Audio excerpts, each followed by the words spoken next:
You are listening to Did You Hear? Did You Hear? The Johnson County Library Podcast. We are coming to you from the Central Resource Library in Overland Park, Kansas. This is your Library Insider. This episode of Did You Hear features a great type of book to explore, the anthology. We'll talk about anthologies and how perfect they are for bite-sized bedtime reading with Dave Carson, Helen Hokinson, and Lisa Allen.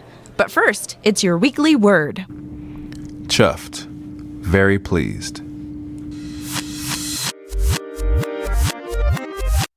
Welcome to another edition of Did You Hear? And in this episode, we talk about antiquities. Analogies. Anthology. Sea anemones. What? Yeah. Anthology. Anthologies. What is an anthology, Dave? Well, before we do that, why don't we introduce who we're hearing? I think you figured out to the left of me. This is Helen Hokinson, and she is an IS librarian here at the Central Resource Library. Say hello, Helen. Hello, Helen. And to my right is Lisa, and you are over at Monticello. I am. I'm an IS, an information specialist at Monticello. Okay, great. This is your first time on the podcast, right? It is. Well, welcome. Thanks for having me. And so we're not going to talk about antiquities. We're not going to talk about analogies or sea anemones. We are going to talk about anthologies. And I guess you already asked the question, but I'll ask it again. What the heck is an anthology? An anthology is basically a collection of writing by different authors, usually about the same subject. So, for example, Lisa Allen, here who we're talking with, has been in several anthologies. One, I can't remember how we met, but I feel like it was through this book. It was through this book. Yeah. Listen to Your Mother, What She Said Then, What We're Saying Now. It was edited by Anne Imming. So this is all about parenting, essays, poetry, short stories. Usually the editor, Lisa can talk more about this, but usually an editor will put out a call. Either they're inviting their friends, writers they know, to submit, or maybe they put out a public call and take submissions from people who just come upon their call for submissions. Well, Lisa, she said that you are in these anthologies. So are you a writer? I am a writer. Oh, that's fantastic. Thank you. I've been published in 2 anthologies so far, and there's another one forthcoming at the end of this year. So, and these are anthologies that we have right here on our shelves at the Johnson County Library. You do. Wow. You do. We have authors that walk among us on true. staff at the Johnson County Library. Interestingly, before Lisa got hired at the library, she won one of our writing contests. Oh, really? For poetry, yeah, with a brilliant poem, which you can thanks. find on our website. On the website. That is really great. Yeah. Is that what brought you to us? That I mean, I'd been a patron for, 16 years and brought my kids all the time. But when I started writing, and I was, that anthology, the Listen to Your Mother anthology, came about because there was a show called Listen to Your Mother that I was a cast member of. And then the anthology came out, and we were looking for ways to share the book with people. Uh-huh. And I researched your website and came upon the local authors blog. it's our website now. That's right, our website. Thank you. And reached out to Helen. And so from that, I got to come to the writers' conferences and submitted to the writing contest here. But yeah. Oh, yeah, so she was on the faculty at the writers' conference for a couple of years. Mm-hmm. Okay. Mm-hmm. And then, I don't know, did I bully you into applying for a job, or did you do that on your own? I can't remember. There's a little bit of both. You were very supportive. Let's put it that way. Yeah, so the other anthology that Lisa I can't make myself say the title. Well, that's okay. We'll beep it out. I will tell our audience that this... I'll just read the back of it because it kind of explains what it is. It says, enough. Samantha B. said a bad word, the worst word. It's so bad that I can't make myself say it on this podcast. But for those of you who, watch Samantha B., she called... Ivanka Trump this word. And here's what she says about it. Well, a couple words, right? It's a phrase. Yes. Okay. But about that particular word, it says, "It's a word I have used on the show many times, hoping to reclaim it. This time I used it as an insult." That was from Samantha Bee's apology. And so this anthology, it's a feminist anthology. And so it's full of poetry and short stories and essays about women and their reaction to that phrase. Larger reactions. Okay, you know what? To that We've got to phrase. get past this. Yeah, and let's so, do it. So, to empower us, we're each going to say it, and then I will beep it out. It will be beeped out during there. So I'll go ahead and say it first. Okay. Feckless cunt. It's hard to say, isn't it? I mean, I can't. It's such a powerful word. I hope I remember To edit. beep that out. We're going to get in trouble. This might be the last podcast. Did you hear? Boy, did you hear. The interesting thing is that there's a lot of powerful writing in this anthology. So, yeah, I highly recommend it. It's in our collection. So if you can get past you can search on Lisa Allen as an author and find it if you can't bring yourself to type that. You know what? You know what I've done too? You can also just search feckless and it comes up. Yeah. Which is nice. But what this conversation is so fascinating to me because part of the reason for the anthology is that use of language and how we take a word and use it for good or for bad against someone else. So some of the pieces in that book are talking about how that word was used to demean or to abuse or to cause ill will, and how some of those writers are trying to reclaim that and redefine it in their life.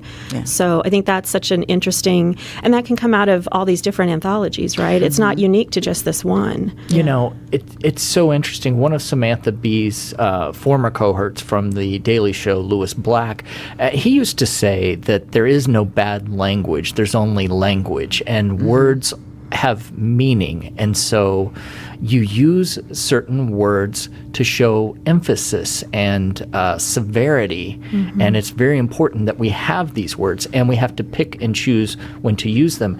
And I think that's a good tie-in to poetry, because that's kind of part of what poetry is about. It is. It's about language choices. And so I think I have some questions about anthologies. Are anthologies always poetry, or are they short story anthologies?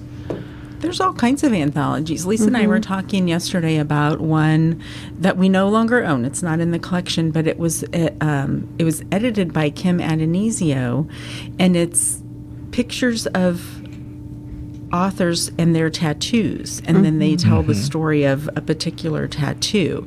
So one of our upcoming faculty for the Writers' Conference in November is Joshua Moore, and he was in that collection, and he has tattoos for that represent each of his books that he's written. Oh, wow. They're super cool. And That's then cool. his publisher is $2 Radio, and they have a $2 Radio tattoo. And so I doubt all the authors that publish with $2 Radio have one, but there's, this club of people, and when you see that $2 Radio, they've been published with $2 Radio.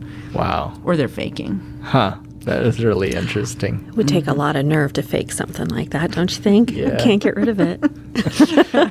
So I have to admit that I'm feigning ignorance a little bit. I used to compete in forensics back when I was in college, and forensics people. right. And so I was fairly successful in prose and poetry, and so that back in the day before the internet, you would just comb through all these anthologies, just reading short story after short story, poem after poem, just trying to find stuff that would work for you, that spoke to you, and that you felt like would be meaningful to other people. And so I'm familiar with anthologies. Well, everybody's familiar with anthologies from when they were in school and they were studying, English, and so they had their anthology from whatever, Western history anthologies. But there are some really fun anthologies. Yeah, I was going to say that, so I do know what an anthology is, but I don't know the extent of our collection. So take us through it. Well, here are just a couple. So Last Night, A Superhero Saved My Life. This one I discovered because we are another one of our faculty members for the Writers' Conferences, Ron Curry. And he has an essay in here that's all about superheroes and how, in the introduction they talk about how people gravitated to particular superheroes and what it meant to them during their lives. And for Ron Curry, it was Weapon X.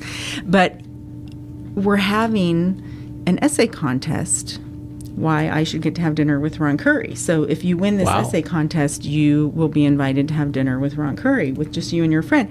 And if you don't have time to read any of his novels, which you do, you can look for his shorter works in these anthologies and get a feel for who he is, right? So these are personal essays. For example, I know that Ron Curry cheated at Dungeons and Dragons because I read his essay.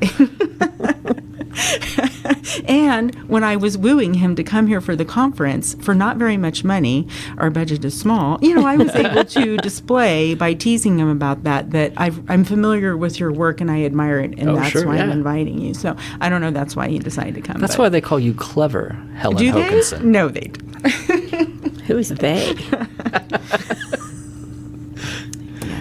Okay. Well, so did you have a passage you wanted to read from that?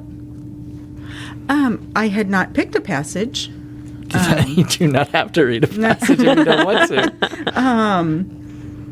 Yeah, I don't know if I can pull a passage out, but let's talk about another one. This is The Kiss, Intimacies from Writers. Okay. And one of the cool things about anthologies is last year, one of our faculty at the Writers' Conference was Kim Adonisio, and I was looking to see if I had missed reading anything by her, and she's in this anthology.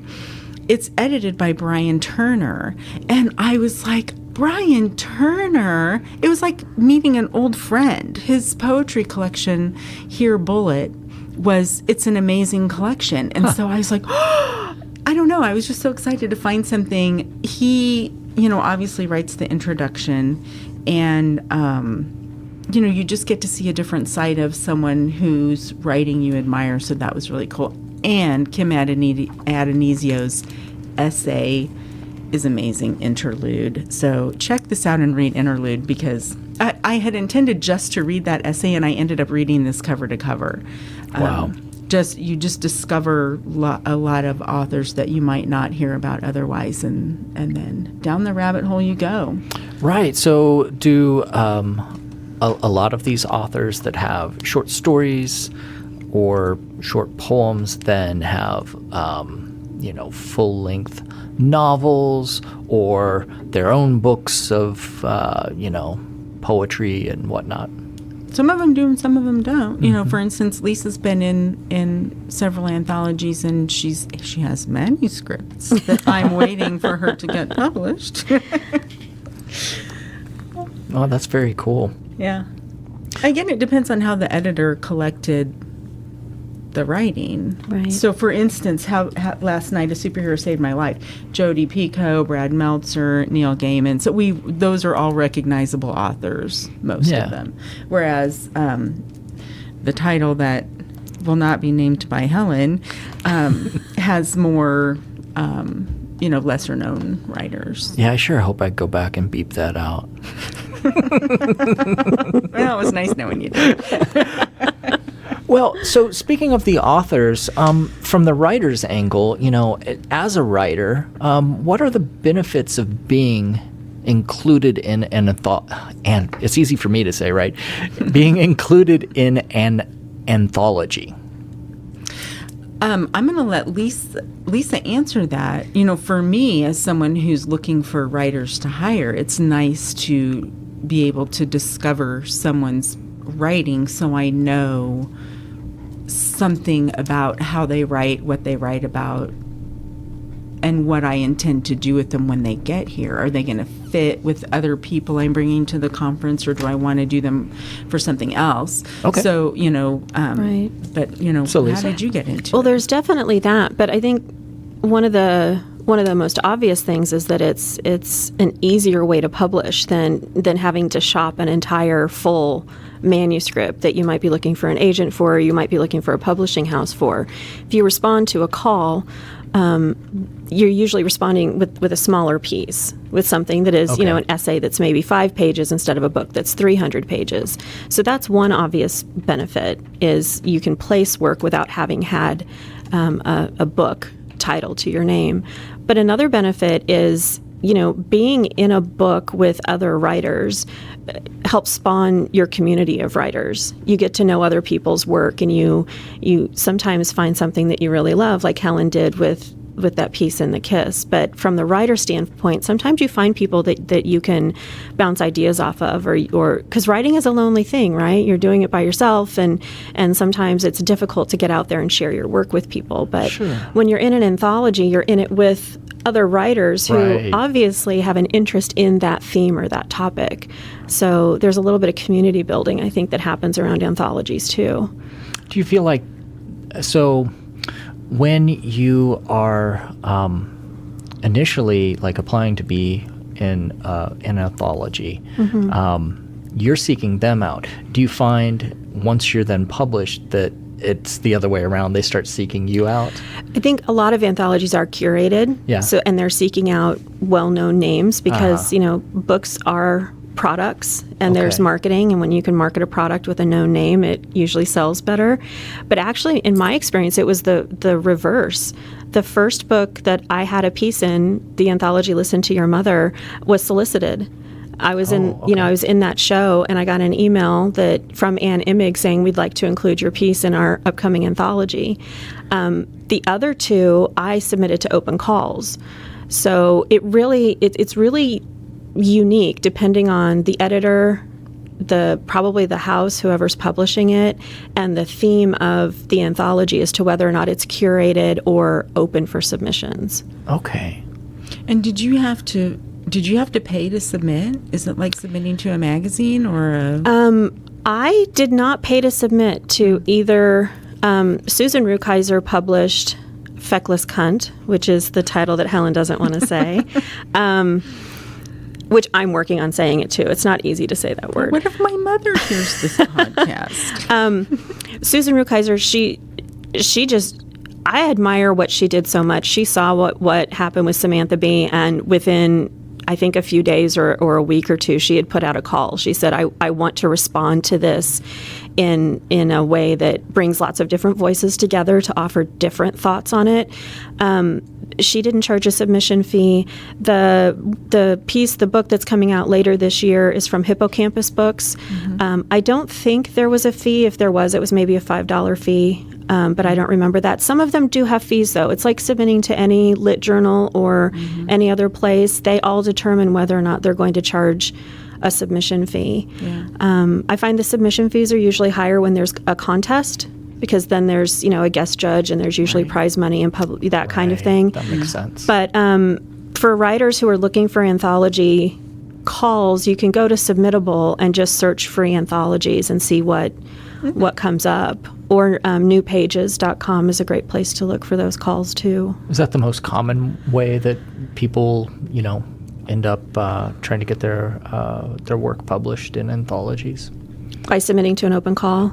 Yes. Yeah, I think so. Unless you're already tied into a community, or an editor, and you kind of have subject matter knowledge or craft knowledge on the theme on which they want to publish, then you might be solicited. But if you're looking to get your work out there and anthologies are on your list, Submittable, New Pages, and sometimes Twitter are good ways to go, because you can see a lot of calls on Twitter, or follow a lot of the journals or houses on Twitter. So do you think Jodi Picoult submitted to Last Night a Superhero Saved My Life, or do you think she... I'm kidding. She obviously... Say, my guess is they asked her. So what are the advantages to publishing work in an anthology? And why is that better than working on your novel or your memoir or whatever? I don't know that it's better, but it's different. If you're working on a novel or a memoir, you're working on a very large body of work. and it's sometimes difficult to get people to read that very large body of work if you've not been published before. In terms of the business of being a writer, publishing credits amp up your credibility with other publishers or agents if you're looking for an agent. So if you've been published, whether that's in an anthology or a lit journal or an online magazine, having those credits shows that other people have seen your work, have deemed it worthy of publication, and maybe they should take a look at what you have. Yeah. So that's definitely one. And most writers I know are.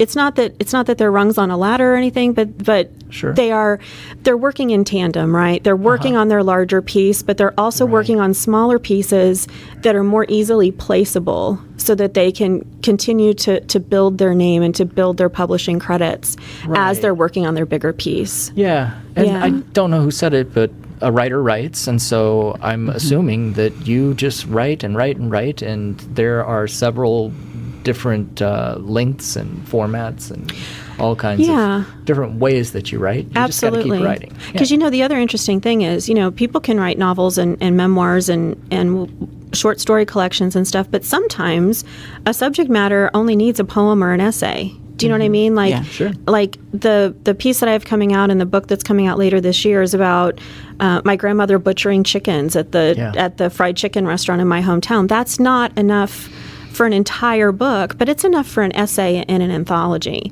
Yeah. So sometimes it's driven by what you want to write about or the subject matter too. And do you feel like writing at different lengths and different formats and things like that, it informs and helps and aids the other types of writings that you do? Absolutely. Yeah. And I think that if you dig into some anthologies and you're interested not just in the subject of the anthology, but you're curious about craft, I think you can see that in the anthologies. Like I'm reading Not That Bad, which is an anthology edited by Roxane Gay, and the subtitle is Dispatches from Rape Culture. So you automatically know what these pieces are going to be about. And all of the pieces are touching me in a very human way, but I'm fascinated with people have this one subject to talk about, but their craft approaches are completely different. So there are some that are straight up essays, and there are some that are more lyric poem in prose form, and there are some that are written in sections. So looking at it to see how creative people can be with just the same topic, I think is a great way that anthologies shine, because they can bring all those together in one book. For sure. Yeah. So what else are you reading? Well, anthology-wise, there are 3 that I'm reading right now. I only have 2 with me, but Not That Bad by Roxane Gay. Roxane Gay, she has a history with this. She was gang raped as a child, and she talks a lot about how trauma formed her life but didn't take her life. And so with the Me Too movement and everything, she curated this collection of voices from both men and women about rape culture and about the different nuances of assault and aggression and all of these things. I'm also reading a brand new one that just came out, and you'll have to put yourself on hold at the library because there are like 10 holds on it so far. Is called Things My Mother and I Don't Talk About, which is edited by Michelle Philgate, and it has some essays by some authors I love, including Melissa Febos. That came because Michelle wrote an essay about the abuse she suffered at the hands of her stepfather and how her mother wouldn't acknowledge it. I hope I'm right on that memory. And that got a lot of traction. People were talking about it, so she put together an anthology with other authors about things that they don't talk to their mothers about or didn't talk to their mothers about.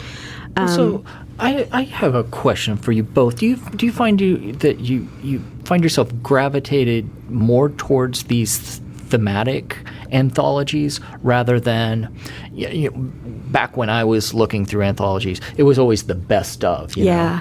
And so, but that meant you bounced from topic to topic to topic, but these seem like it would be a much more cohesive read. Like it's, all similar, very different voices, perhaps, right. but very different.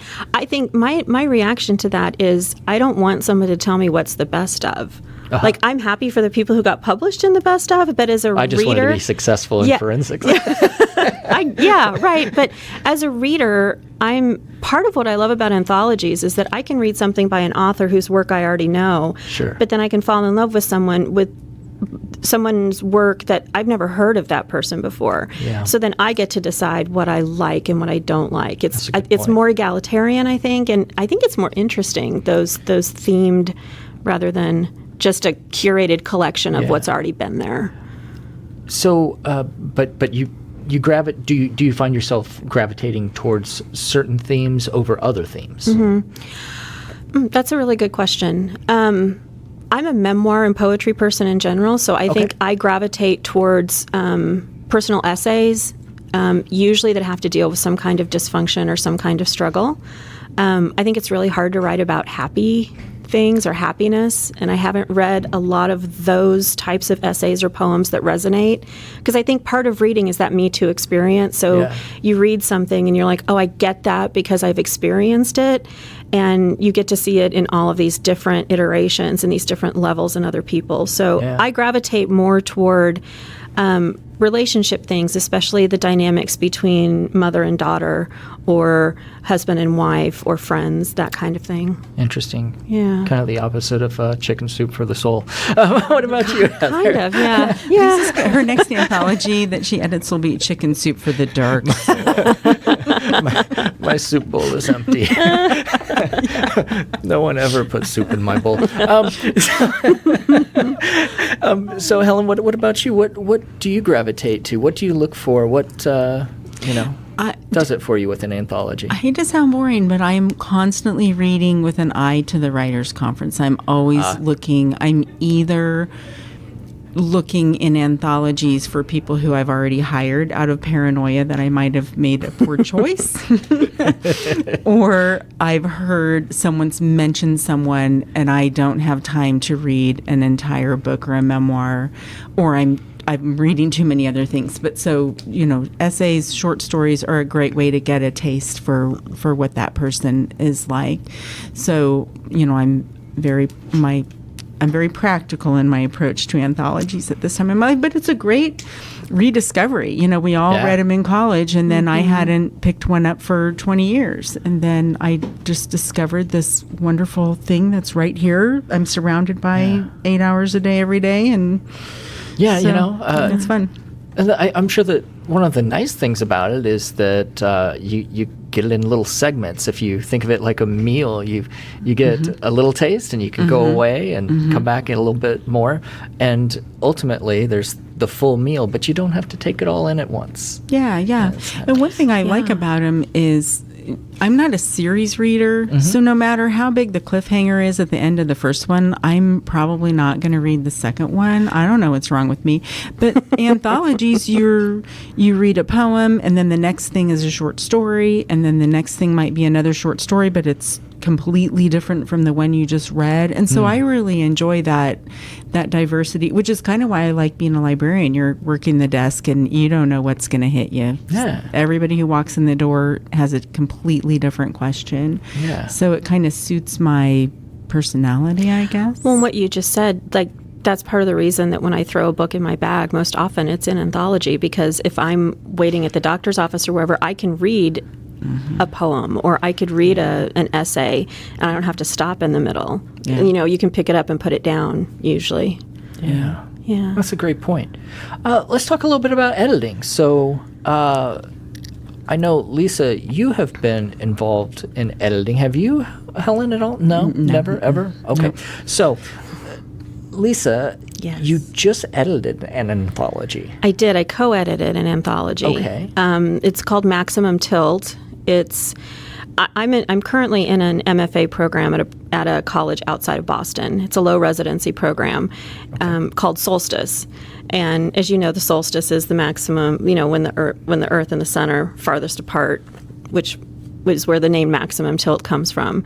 So there were two students and I after a residency, and we were talking about these common phrases that we use all the time, that we all think we know what the other is saying, but maybe we don't because of generational gaps or whatever. And we were also talking about how much we love the program that we're in and how we wanted to try to give back. So we decided, none of us have any editing experience or publishing experience, but we decided that we were going to start an anthology series. Wow. And we put out an open call to start with, and we were overwhelmed with how many people submitted work to us. And we published our first volume last month, We will publish twice a year to coincide with the residencies at our program. And the whole point, well, there are 2 points. One, we want to put more good work, more good words out into the world. And there are so many people who are trying to get published, which is evidenced by the number of submissions we received. But we've also benefited in some way from a fellowship or a scholarship. And there's a scholarship fund at the Solstice program at Pine Manor that is called Writers Helping Writers. And it's solely based on financial needs. So we're not taking any profits from this anthology. Everything that we make over printing cost is being donated to that scholarship fund so that people who want to go to school and study have a little bit of help. Wow, that's really interesting. Yeah. So how was the learning process and what was the learning process? Oh, gosh. The learning process, so you have to switch, in my experience, you have to switch your brain a little bit, and you have to become a different kind of reader, because you're not just reading for yourself. You're reading, so these submissions come into your inbox, right? And you are reading not just to see whether or not it resonates with you or if you think it's well crafted, but you're also reading to see if it goes with the other things that you might want to put into this anthology. Because an anthology has to have a theme, right? So you can't have these very different subjects, or they have to tie together somehow. So you have to switch your brain to read in that way, and you're not just reading the piece, you're thinking about it kind of as a patchwork quilt of how these are all going to go together in the one issue of the anthology. Yeah. And it also, I really believe that editing helps me as a writer, because when I am reading someone else's work, I can more easily say, I love this, but I wish you would have been jammed here. Or I think this is great, but I don't really understand what you're trying to say in this paragraph. And if you take that and look at your own work with that in mind, I think it makes me a better writer. And I hope that it continues to make me a better writer as we continue to publish new volumes each year. Well, so Helen, as an IS librarian then, and folks that might come into the library and need a little help finding that good starter anthology, where are you going to direct them? It depends. I mean, we use the Dewey Decimal System, which is a subject classification. Right. So, for instance, the KISS is 394. Okay. Which I think is social issues, or maybe that's where you find the romance manuals, like how to get married, how to catch your, I think. I'd have to double check that. But Last Night a Superhero Saved My Life is in 741, which is with the comic books, I believe. And then the title, which shall not be named, is in the 305. So just like the social, so political all kind over of the place. It depends on the subject. Because they are based by, they're thematic and they're, But the librarian at the desk when you come in can help you find a good anthology. It starts with a conversation with a librarian. Yeah. Find out what makes you tick. Yeah. Well, let me ask you this. Do you know of any good lists of anthologies that we might have in BiblioCommons or maybe even out there on the web? I don't, but I suspect you're about to ask me to make one. I was going to say, I've started to make one based on this conversation and some of the other ones that I've read, but I haven't looked for one. I have just searched BiblioCommon for anthology and came up with a great list that I could winnow down depending on, that's how I found this one, which I didn't even know existed, but is really incredible. It's the Golden Shovel Anthology, which the Golden Shovel is a poetic form that Terrence Hayes created from his love of Gwendolyn Brooks's work. And I wouldn't have known that we had this unless I searched just for anthology, poetry anthology. Okay. So, it's a weird animal. Well, I'll tell you what. Let's do this. It's the power of this podcast, okay? So what we'll do is we'll assume that people that have come across this podcast saw that the topic of this episode is anthologies. For whatever reason, they were curious about it, or that resonates with them, and they're like, oh, maybe they're going to talk about my favorite anthologies. So those of you that are out there, contact us through our Facebook page, and please recommend your favorite anthologies, or go to jocolibrary.org and just browse through our catalog and find those anthologies, and let's collectively generate a list, and then we can make that available to everyone. How does that sound? That's great. Good. Okay. Well, everyone, get to it.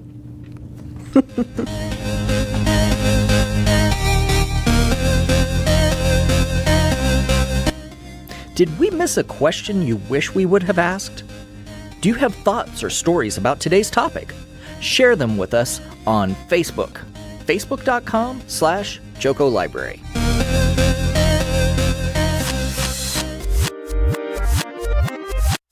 And now, our writer's quote of the day. Hi, I have a literary quote for you. It's about books, but it's also about librarians. My name is Grace Bentley. I'm a youth services or youth information specialist at Monticello. My quote is from an author named Alex E. Harrow, and it's Alex A-L-I-X, and it's from a short story published in Apex magazine. The short story is called A Witch's Guide to Escape, a practical compendium of portal fantasies. And here's the quote. I do my best to give people the books they need most. In grad school, they called it ensuring readers have access to texts/materials that are engaging and emotionally rewarding.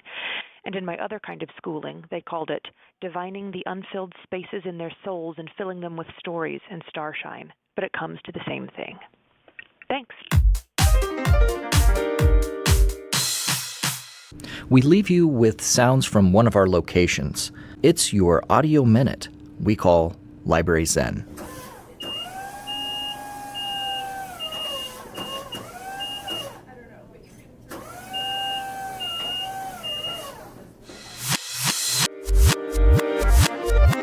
For more episodes of Did You Hear, go to the Johnson County Library website, jocolibrary.org/didyouhear.